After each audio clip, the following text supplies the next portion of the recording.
హే వీరభద్రకాళి మాత నమో నమో. రాజ్యాంగం గురించి మనం చాలా మాట్లాడతాం, కానీ రాజ్యాంగంలో కాలానుగుణంగా 10 ఏళ్ళకి ఒకసారి మార్చుకొని అని అంబేద్కర్ గారు చెప్తే మనం ఏం చేస్తున్నాము?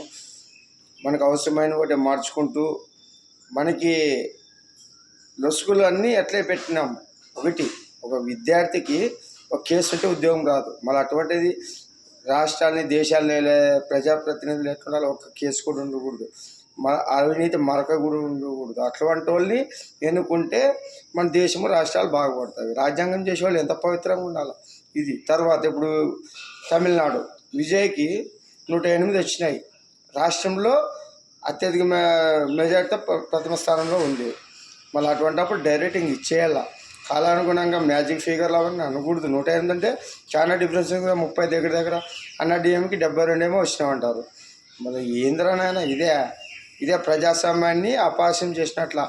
ప్రజలు మీరు వేల కోట్లు ఖర్చు పెట్టి ఈరోజు ఎలక్షన్ జరిగితే ఇది ప్రజాస్వామ్యము.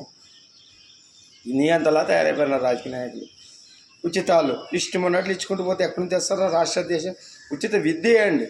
మొత్తం వాడు ఎంతవరకు చదువుతాడు? ఉచిత విద్య అండి, వైద్యం అండి. చిన్న జ్వరం దొక్కుని స్టార్ట్ అయితే పెద్ద శస్త్రచికిత్సలు లక్షలతో ఖర్చు కూడా ఫ్రీగా చేయండి. తర్వాత మౌలిక వసతులు పనులు కల్పించండి. ఇది చేయాలి, కానీ జనాలు సోమరిపోతులు చేయడానికి కాదు. అందుకే శివుడు వస్తున్నాడు. ఆ వీరభద్రుడే ఉరికింద్రాయణ స్వామి వచ్చి నారదీసి వాళ్ళిస్తున్నాడు. ఆల్రెడీ కనపడకుండా కొడుతున్నాడు. ఇప్పుడు వచ్చి భౌతికంగా వచ్చే టైం ఆసనమైంది.